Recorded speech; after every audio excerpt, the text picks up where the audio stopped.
మీకు తెలుసా మదురైలో ఒక అమ్మవారికి 3 స్తనాలు ఉండేవని?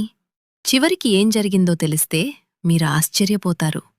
మదురై మీనాక్షి అమ్మవారి ఆలయం కేవలం ఒక దేవాలయం మాత్రమే కాదు.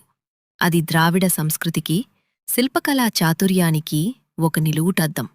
ఈ ఆలయ విశిష్ట చరిత్ర ఇప్పుడు తెలుసుకుందాం.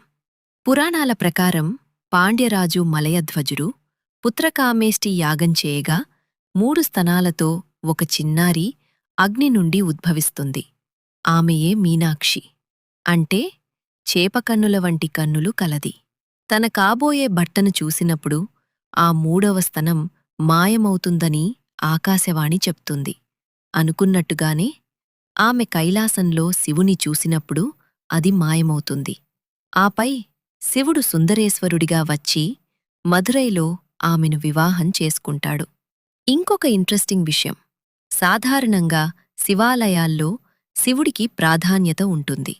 కాని ఇక్కడ ముందుగా మీనాక్షి అమ్మవారికే పూజలు జరుగుతాయి.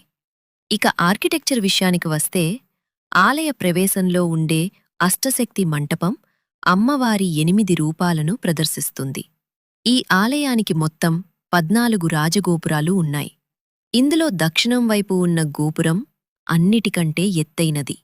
ఇది సుమారు 170 అడుగులు ఉంటుంది.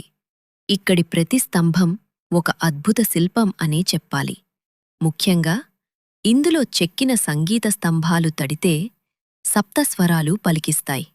ఇక్కడ జరిగే వార్షికోత్సవం ప్రతి సంవత్సరం ఏప్రిల్-మే నెలలో మీనాక్షి తిరుకళ్యాణం అత్యంత వైభవంగా జరుగుతుంది. మదురై నగరం ఈ ఆలయం చుట్టూ తామరపువ్వు ఆకారంలో నిర్మించబడటం విశేషం. ఇలాంటి మరిన్ని ఆధ్యాత్మిక విషయాల కోసం మా ఛానల్ని సబ్స్క్రైబ్ చేయండి.